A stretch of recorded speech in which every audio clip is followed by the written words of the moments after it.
Well, everyone, welcome back to Kitchen Table TCG. We're going to continue our kind of looking at all the spoilers week to week. Today is day 3. I know I'm a little bit behind on my day. I was busy trying to do my real job and busy trying to get everybody boxes of Monarch First Edition, which was kind of a disaster today, but I'm still excited about Monarch. I worked through it today.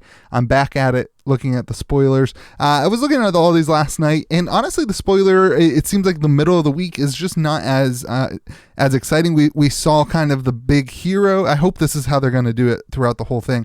We saw kind of the big hero on the beginning of the week, and now we're kind of seeing all the cards that go with that hero, which is really exciting, but not as exciting at the beginning of the week. But the artwork is super exciting, and I think it reveals some potential stuff for PvE content. I'm going to talk about that a little bit just because you guys know I love them. I love how it's all thematic though right now, and we're kind of seeing the connections. I've got on the left hand side of my screen here the people who actually spoiled these, so make sure you go watch their content or read their articles. The link is fabtcg.com/articles/monarch spoilers. If you go to fabtcg.com, hit the articles button, you can find it. But there's a lot of stuff going on there, and lots of cool stuff to look at. And like Mutated Mass, Red Zone Rogue did a great video on it. Team Covenant had a great stream on theirs.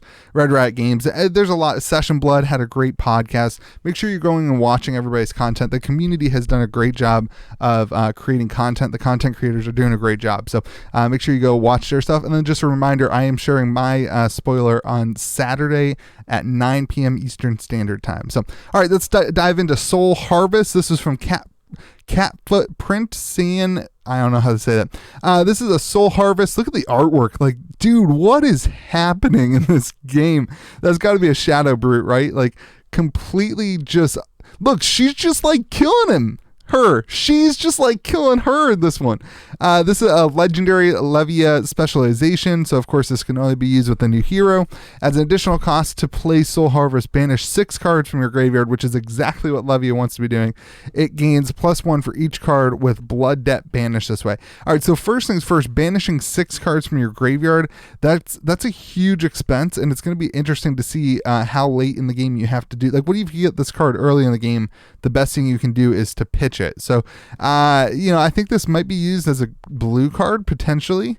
But let's see what it does. It gains +1 for each card with Blood Debt banished this way. So hypothetically, you could be attacking for 12 is what this wants to do. This seems like one of those kind of like all-out cards that you're going to put in that deck. I doubt that you'll see this. I honestly doubt you'll see this played in red or yellow. That's my big take here. I don't know if I even have seen the other ones, but the fact that you need 6 cards in your graveyard means that the majority of the time, I feel like you're going to be pitching this. I could be very wrong, but that's my opinion. And if it hits a hero, banish all cards from their soul. That's going to be I think that's going to make this card very good. Potentially next week, I would guess, is when we will start seeing a soul hero. If that's what they're going to do like the big hero reveal on Monday and then the whole week. So it makes sense to me to do shadow and then light and whatever. So if Soul Harvest hits a hero, banish all cards from their soul. They lose life equal to the number of cards banished this way. Man, this card is so good. So potentially this is a 12 damage potentially, right? Because you're going to get, if you banish 6 cards from your graveyard that all have blood debt, that's going to be 12 damage. And then for all the cards in their soul, they would lose life. So this could be dealing a lot of damage. This could be one of those cards that is really good. I don't know, maybe looking at the card a little further, maybe you'd want more of them if it's that good. We'll see how that plays out. 6 cost is a lot. Who knows? But I love the artwork. I love the stuff that's going on. I love the flavor of the card too. So, all right, let's move on to Mutated Mass. This was the one from Red Zone Rogue, and Mutated Mass. Cool artwork too. I mean, all the artwork has been phenomenal. You may play Mutated Mass from your banished zone. Okay, so it's a 1 cost. It does pitch for 3, which is really good, right? Mutated Mass's power and its defense are equal to twice the number of cards in your pitch zone with different costs. So different costs. So we've already seen like a 6 cost, right? So we just saw a 6 cost. So that would be a different cost. Then we have like the 3 costs. There's plenty of 2 costs. Seems like the Shadow Brute will have enough different costs in there. equal to twice the number. So maybe it's like an 8 at max. But here's the interesting thing that Red Zone Rogue kind of mentioned on his reveal is that this could actually increase. If you have a reason to pitch more cards, you could attack, right? And this will be where the stack is super interesting. You could attack and then and for some reason pitch more value, and then your card's going to go up. So maybe they say they declare their blockers, but then you have some other way to pitch cards, a legal way to pitch cards, and all of a sudden you're attacking more. It almost works like an attack reaction in some ways. So I think that's really interesting if there's a way to do that. It would also almost work as a defense reaction because the defense is also equal to the number of cards or twice the number of different number of what is it? Pitch zone with different costs. It's so confusing to me. And it also has blood debt, which we're seeing they all have blood debt. Basically, all the shadow actions are going to have blood debt. I'm guessing that this is less a brute card and more for whatever it's going to fit the scene of whatever the next shadow hero is going to be. I don't know what that is going to be. I'm guessing it's going to be something from Arcane. My theory is that they're going to do one shadow and one light from each of the first two sets. So that'd be my theory. I think this card has the potential to be pretty dang good, honestly. I think this is one of those cards that will have a lot of shenanigans that could be involved with it. So let's go to Deep Rooted Evil and Boneyard Martyr from Team Covenant. So Deep Rooted Evil, I hope this is a playmat. Look at how cool that is. I hope it's a playmat. I hope every single card is a playmat. If the card with 6 or more has been put in your banish zone this turn, which it will when you're playing Shadow Brute, and this is a Shadow Brute action, you may play Deep Rooted Evil from your banish zone. Okay, so you know what? Can you banish this card and then play it? If a card with 6 or more has been put into your banish zone this turn, which is this card, so if you banish this card, you can play it. That's pretty cool. I like that a lot. It has blood debt. It's a 3 cost. 3 costs for 6 is good. It only pitches for 2 though, so I guess that's better than 1. Yeah, I mean, I like it. I like the idea that basically if this hits your graveyard, you have a free... If this hits your banish zone, right, which is what Shadow Brute's trying to do, if this hits your banish zone, you'll be able to play it that turn, which is pretty cool. It's almost like a free bonus card in your hand that also attacks for 6. So I could see this being like a 1 or 2 of in a deck to kind of fill it out. It doesn't seem like it's super powerful, though. Like, it's cost, like if you compare, like, so that was like 3 for 6. Let's compare that to like we'll compare it to some other cards here in a minute. Like Dread Screamer, which we'll talk about here in a minute, is 2 for 6, and you get to banish cards from your graveyard, which is a win. So, and it could have go again. So like banishing cards is a go, and the art's cool. So I don't know. I think the card's good. I don't know how good it is though. We'll see. Wait, we're not on Mutated Mass. We'll see how good it is. It just seems like a little bit pricey for a 6 attack. I think there's better cards to put in here, but maybe I'm wrong. Again, I have not played enough Brute to really know how the deck plays very well. So I'm really actually looking forward to playing Shadow Brute. That's going to be one of the classes I think I pick up. All right, Team Covenant also teased out Boneyard Martyr, and there are 2 artworks. This is the first artwork for it, which is pretty cool itself. Let's talk about the card. It's a 1 cost for 6, and again, as an additional cost, you're banishing 3 random cards from your graveyard, which is actually kind of a win, right? Like that's actually, like, in some ways that kind of fills into playing your deck. So it's a negative because of the blood debt stuff, but it also can have some positives in the game as well. So at that Shadow Brute. So it's a 1 cost for 6, which is really, really good. This is going to be one of those cards that's played in the deck for sure. And then they also have this awesome artwork. This is the special artwork for the Team Covenant promo, which was really cool. I think I get 4 boxes from them, which is cool. I wish I would have upped that to 40. I wish I would have just done that. I should have done that. I almost did that. I didn't, but I wish I would have. They're great people, and I didn't know that when I was buying boxes. They're great people. Anyway, Boneyard Martyr, additional costs. You banish 3 random cards from your graveyard. I think that's good. The randomness, I wish you could pick, but obviously you're not going to be able to. But honestly, like, your deck, I think, is going to be pretty honed in that all of them are going to have that 6. And again, the interesting stuff with 6, The interesting stuff with 6 comes when you look at Levia. If a card with 6 or more has been put into your banish zone this turn, you don't have to pay the blood debt. So the only thing I think you're going to run into with this Shadow Brute is like running out of cards to banish. That's the opinion I have. So we'll see what happens about that, because it can get really pricey and kill you if you run out of cards to banish. So I think the deck's going to run pretty much all cards that you will be banishing. All right, let's go to Deadwood Rumbler from Red Riot Games. Let's see where that one is. Deadwood Rumbler. All right, so this is a common 3 cost for 8 damage on the red. I'm assuming there's other colors of it as well. Draw a card, then discard a random card. If a card is 6 or more is discarded this way, banish a card from a graveyard. Banish a card from a graveyard. Not banish a random card from your graveyard. Banish a card from a graveyard. I think that's super important. Draw a card and then discard a random card can be good for you. You know, you could be discarding a card with 6 or more and getting a lot of bonuses off of, you know, other things potentially. And discard this way, banish a card from the graveyard. So I think that's really good. And then 3 for 8 seems pretty good, right? Like that seems like a pretty good attack.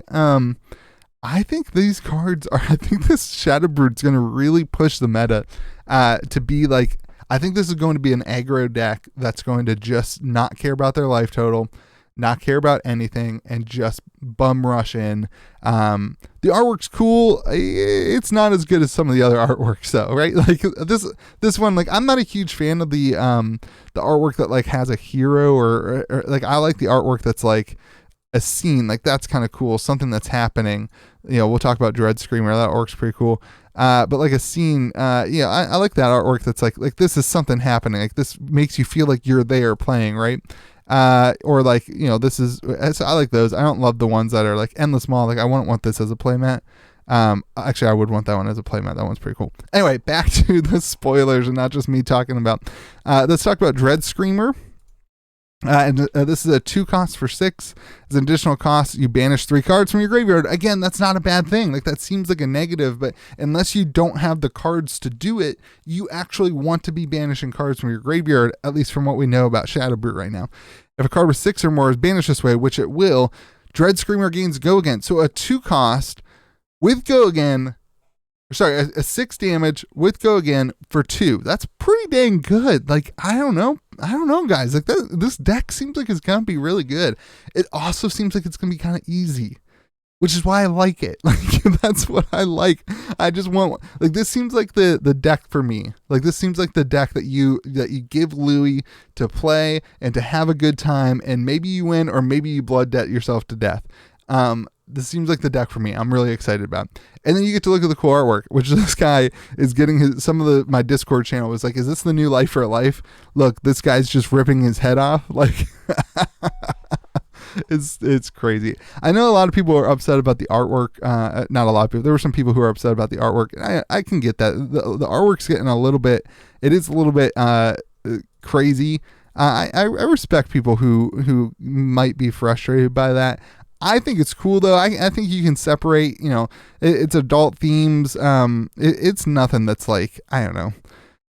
I think it's fine. I think it's all fantasy, and hopefully we can separate like this from reality and understand that we're all playing a fantasy game that's fun. So that doesn't bother me. I think the artwork's like kind of crazy and cool. It's unique. It's creative. It all fits within this like kind of theme, and so I think it's cool. But to each their own, and you are entitled to your own opinion, and you don't have to agree with mine, and that's okay. So that's Dread Screamer. I don't know, you know, 2 for 6 with Go Again seems good. I don't know though. Like you're gonna have to worry about in this deck your pitch costs with some of the more expensive cards.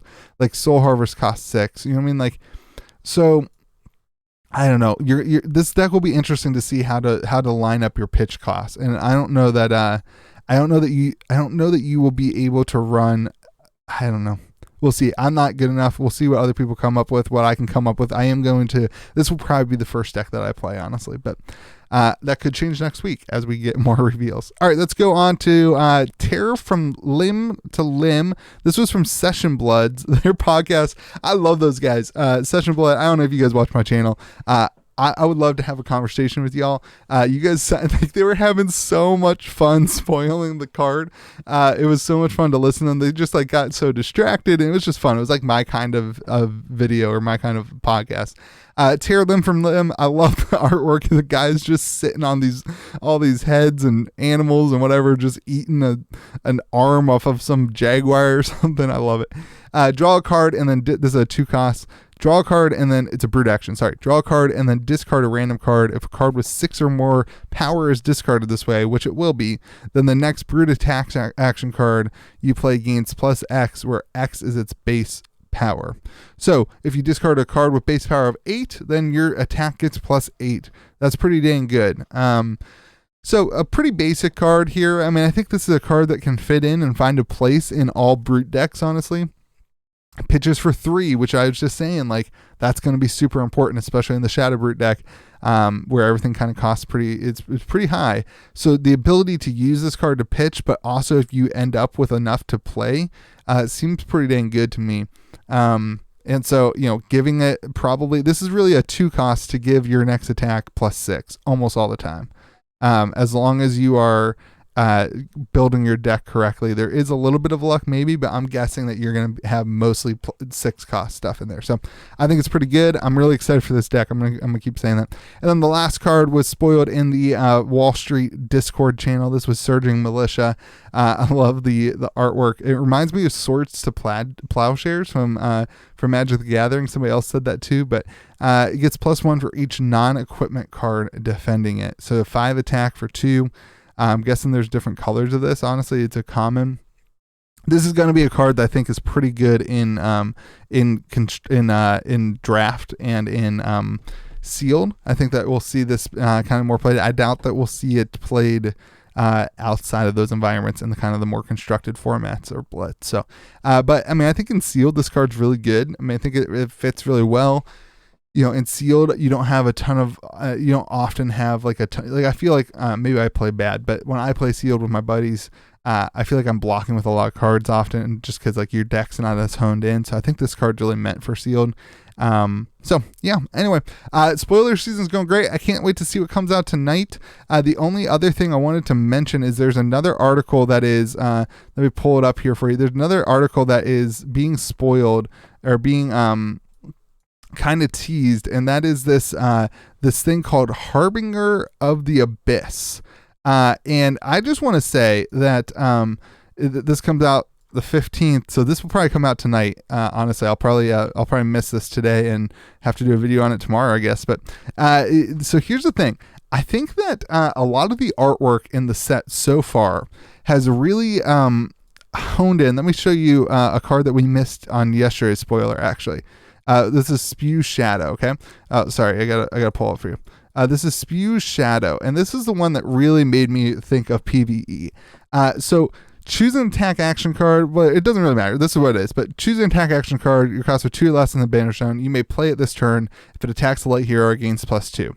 Not the best card. It's one of those cards that only works against light heroes. We'll see how that plays. My point here, though, is looking at the artwork. We see a lot of these artworks in this set so far that are really big creatures. Like when you're playing Flesh and Blood, you're not playing against this giant head that it has stuff coming out of it. It's got other people. It's got the giant head. It's got this little like angel thing on the left and on the right.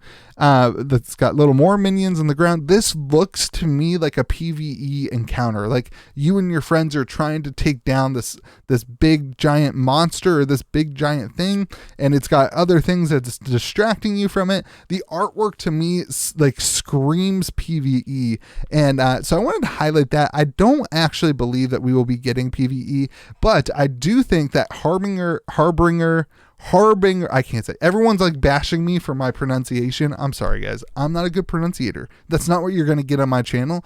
Go watch DM Armada. He's much better at pronunciating things as I am. Anyway, Harbinger of the Abyss. I think what this is going to be is like an art thing. Officially, that's my statement. Because it's by LSS Creatives. That being said, that's a pretty cool title for the PvE content. All I'm going to say right there is that that's a pretty cool title for the PvE content. And if there was a time to reveal PvE, to me it's yesterday, and like I'm ready for it. Like I am so ready for PvE. I'm so excited for the idea of PvE that like I just want it to happen. And so I'm extremely biased, and I don't want to get my hopes up, but my hopes are up. So I've been talking to Quinn. Quinn is the, if you go on my channel, if you're like, hey, what's PvE? If you're leaving that in the comments right now, go on my channel, search PvE, just PvE. And you'll see a great conversation I had with a person in our community named Quinn. And Quinn he played a ton of PvE content in other card games. So, yeah, go watch it. I'm really excited about the idea of PvE. And if they don't come out with it soon, not soon, if they don't kind of like tease it or whatever, like I feel like I want to try to like get some ideas out as a community of what it could look like. And kind of do like the Commander thing, because in my mind, like PvE is like Commander to Magic the Gathering, what we could do for Flesh and Blood. So PvE could be for Flesh and Blood what Commander is for Magic the Gathering, because I don't love Ultimate Pit Fight. It's fun. Ultimate Fight Pit, whatever one is. It's fun, but it doesn't, to me, scratch that itch of like the multiplayer thing. I haven't played it enough to know that. But like what I want is something to invite my friends over to my house and be like, hey guys, let's play this. And like they don't need to have a deck. I could make them decks. They can learn the game as we go because it's not competitive. And I think it's a great way to teach people how to play the game. So I'm just speculating here. Harbinger of the Abyss seems like a good name for the PvE content. I don't want to get my hopes up, and I don't want to get your hopes up, but I'm saying it's going to be PvE content. I'm going to be 98% sure that I'm wrong. Anyway, hope you guys have a good day. Enjoy the rest of the spoilers. Can't wait to be back here on Saturday. One other thing I wanted to say, if you're still watching and you haven't signed up yet, we are going to be doing a stream. Me, Mitch from the Midtown Merchant, and George from Compete Sports are going to open 84 boxes of Monarch First Edition.